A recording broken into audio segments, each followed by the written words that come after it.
Digby Incorporated, one of the largest, most successfully run corporations in the sensor industry that exists today.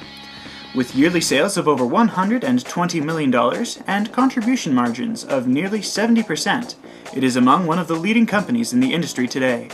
But how did this now powerful corporation come to be? In the year 2011, one of the world's most successful sensor companies was declared a monopoly and divided into 6 identical competitor firms, out of which Digby Incorporated was born.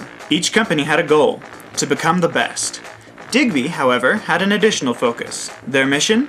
To satisfy their customers by providing long-lasting, reliable products at the lowest prices.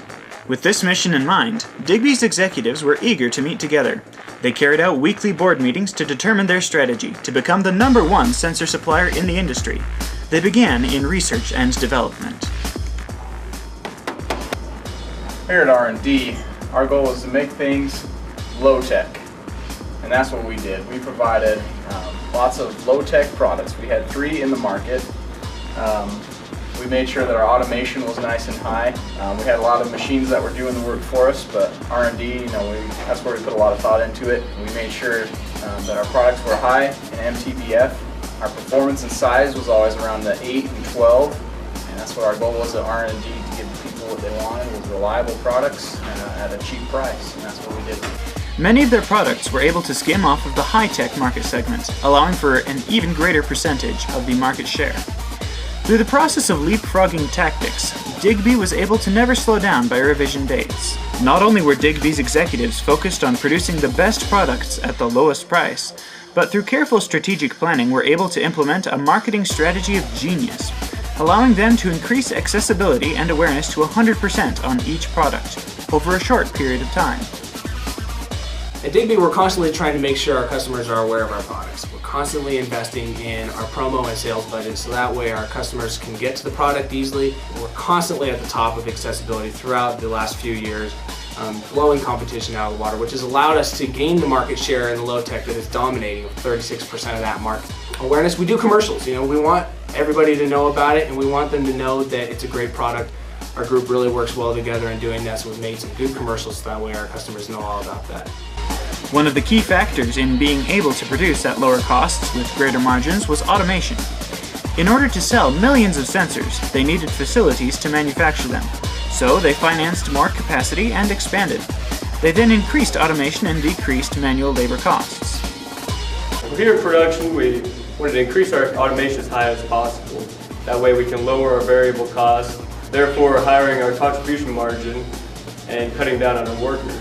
Once we raised our automation, we had fewer workers, but the few that we had were highly trained. We put a lot of money into training our employees so we get the best of the best. But as Digby was climbing the ladder of success, it was not alone. Andrews and Chester continued to rob market share through producing products in both low and high-tech market segments. In 2014, nearly every company in the sensor industry was having financial snags, including Digby, with an emergency loan. Actually, in 2014, we did have a little bit of a financial snag. In our forecasting, we basically over-forecasted. We produced too many products, and because of that, there was a negative side effect, and we did actually get an emergency loan for about $1.5 million. But looking back at it, I do accept responsibility for that, and I recognize that we were able to learn a lot from that experience. And after that, we basically came right out of it and continued to give serious competition to our competitors. But as Digby's executives strived to go from good to great, things began to look up. As each team member was able to share what they learned from each struggle, Digby continued to climb again, with soaring stock prices and return on equity. We've definitely here at Digby Incorporated had some very successful areas. For example, our return on equity was nearly 72%, and our return on sales over the year was nearly 30%, which puts us above all of our competitors. Also, our return on assets was 29%. Once again, we're reaching towards the 30% mark. Sitting at the head of Digby is Carmen, the fearless CEO of Digby Sensors Incorporated.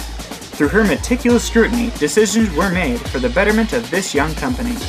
Our top competitor in the industry was Andrews because they had a very strong strategy.